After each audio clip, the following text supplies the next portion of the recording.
So ito na yung Sony PS5 Slim. Okay, so kung interested kayo mag-purchase na itong console na to, again, napakamura lang yan dito sa ating link. Dito sa view products natin, may link po dyan. Mura at bagsak presyo lang ang Sony PS5 Slim.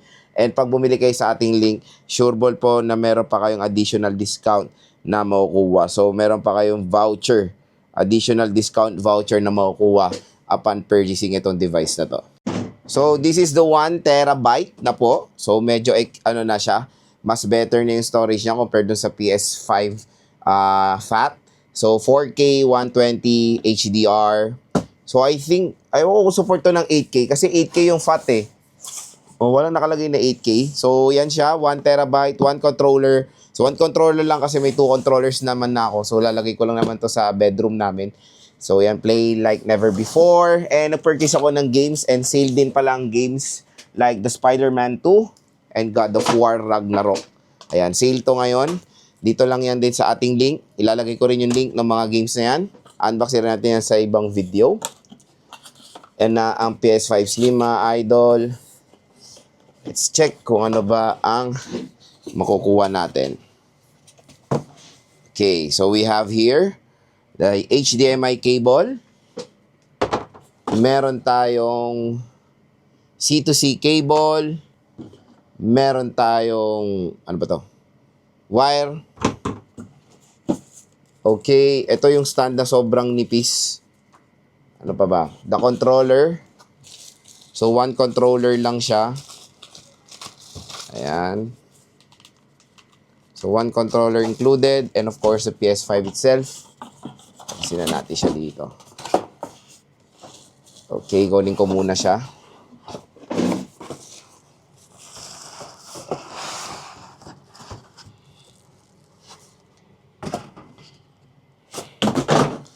So, yan na siya mga idol, the PS5 Slim. So, sobrang laki ng tinapyas nila compared doon sa FAT. And baliktad pa nga. Yan.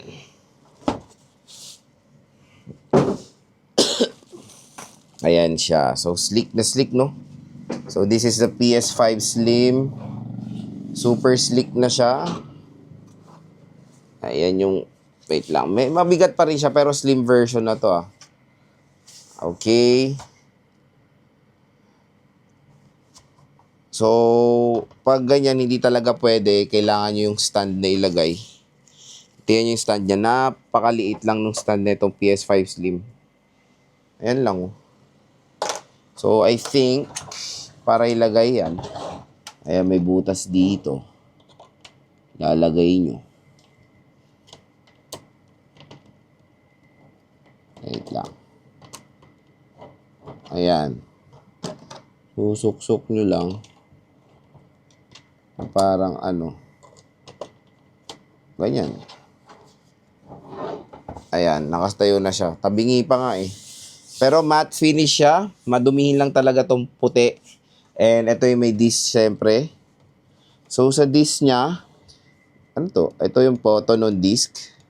Power button, disc button, eject. Meron tayong type C. Okay, dalawang type C. LED light indicator. Syempre dito yan sa gilid. Ayan. The PS5 logo. Or the PS logo, sorry. And sa likod, marami tayong ganap. Ayan. Sa likod, marami tayong ganap like the HDMI port, LAN port, dalawang USB type A at yung power button, ay power port. So again, mga ka-J-Vlog, itong PS5 Slim ay napakalaki ng tinapyas compared doon sa FAT version. And ito ay 1 terabyte na. So I know 1 terabyte is sobrang liit, lalo na sa ganitong mga consoles. And pwede naman ata extend, I think, ang kanilang hard drive or SSD.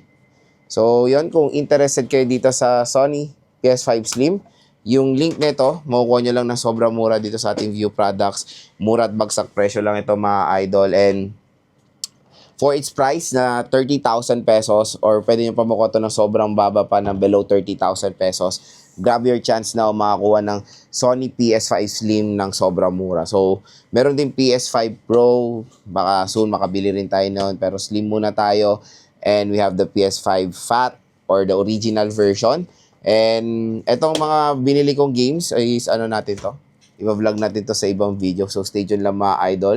So meron tayong God of War Ragnarok and Spider-Man 2. At ilalagay ko rin yung link ng mga games na to dito sa ating View Products. Baka interested kayo kasi sale to. I think nasa below 2,000 pesos lang sila. When it comes sa weight, malaki talaga tinapyas nila. Pero yes, mabigat pa rin naman ang PS5 Slim. At ito na yung chance so makabili na itong console na to ngayon 2026. So again, so yun, hopefully nagkaroon kayo ng interest ito sa PS5 Slim na sobrang mura na lang nito sa online.